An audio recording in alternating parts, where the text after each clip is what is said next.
लेकिन दिल्ली कहीं में भी कुछ इन्होंने डिस्कम्फर्ट है क्या, कहीं कुछ असहजता है क्या कि वो जो बॉक्सेस खाली थे वो एन चुनावी मौके पर आम आदमी पार्टी अपनी पॉलिटिकल स्ट्रैटेजी में शामिल कर रही है? भाई महिला सम्मान 1000 रुपए देने का ऐलान बजट में हुआ, बाकायदा 2000 करोड़ का बजट एलोकेट हुआ, और मार्च से लेकर अप्रैल, मई, जून, जुलाई, अगस्त, सितंबर, अक्टूबर, नवंबर एंड दिसंबर, और दिसंबर में आकर आपने कहा कि भाई एडिशनल अब हम 2100 देंगे, लेकिन देंगे कब? जब चुनाव के बाद लौट कर आएंगे। तो ये इतना डिले, डिलीवरी, जिस डिलीवरी की बात करते हैं उसी में डिलेज हुआ।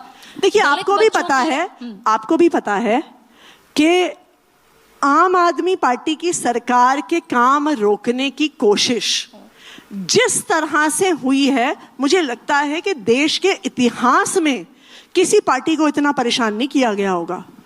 जब से हमारी सरकार बनी, कभी कोई गलत नोटिफिकेशन निकाल के, कभी एलजी साहब के माध्यम से हमारे काम रोकने की कोशिश हुई। हमने लड़ के, झगड़ के दिल्ली वालों के काम करवाए। तो आखिरकार जब कोई पॉलिसी सक्सीड नहीं हुई तो हमारे मंत्रियों को जेल में डालना शुरू कर दिया। ये भी एक नैरेटिव आम आदमी पार्टी ने बिल्डअप किया क्या? शीला दीक्षित का एक मैं पुराना इंटरव्यू सुन रही थी, उनसे यही पूछा गया कि भाई Delhi is not a complete state, पूर्ण राज्य नहीं है, तो ये मसला तो चलेगा, आधा हिस्सा एलजी को जाता है, आधा हिस्सा दिल्ली की चुनी हुई सरकार को जाता है। शीला दीक्षित ने कहा कि भाई ये सिचुएशन तो हमारे समय पर भी थी, अटल बिहारी वाजपेयी प्रधानमंत्री हुआ करते थे और every week we schedule a meeting with lieutenant governor. तो रिजॉल्व करनी होती है चीजें नैरेटिव बनाने के बजाय। तो ये भी एक नैरेटिव बिल्डअप किया गया कि एलजी काम नहीं, बिल्कुल भी नहीं। जब हमारी सरकार फरवरी 2015 में बनी, जो पावर शीला दीक्षित जी के पास होती थी, उस पावर को मई 2015 में हमारी सरकार से एमएचए ने, होम अफेयर्स ने छीन लिया, एक नोटिफिकेशन निकाल के कि अफसरों पर अब दिल्ली सरकार का कंट्रोल नहीं होगा, दिल्ली सरकार के अफसरों पे केंद्र सरकार का कंट्रोल होगा। 8 साल हमने सुप्रीम कोर्ट, हाई कोर्ट में, सुप्रीम कोर्ट में, कॉन्स्टिट्यूशन बेंच में इस लड़ाई को लड़ा और कोर्ट ने आदेश दिया कि ये ऑर्डर गलत था, गैर कानूनी था, गैर संवैधानिक था, और उन्होंने कहा कि ये सारी पावर चुनी हुई सरकार के पास होनी चाहिए और संविधान देता है।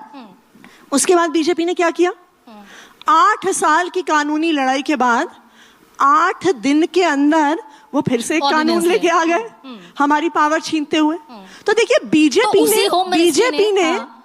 ने कोई कसर नहीं छोड़ी। लेकिन मैं आपको ये भी बता दूं, दिल्ली वालों के लड़ने के लिए हमने भी कोई कसर नहीं छोड़ी है पिछले 10 साल में।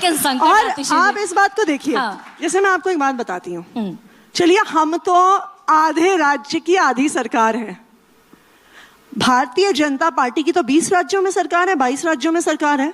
मैं चैलेंज देती हूँ उनको, वो कोई एक राज्य बता दें जहां पे वो 24/7 इलेक्ट्रिसिटी दे पाते हैं पूरी पावर होने के बाद।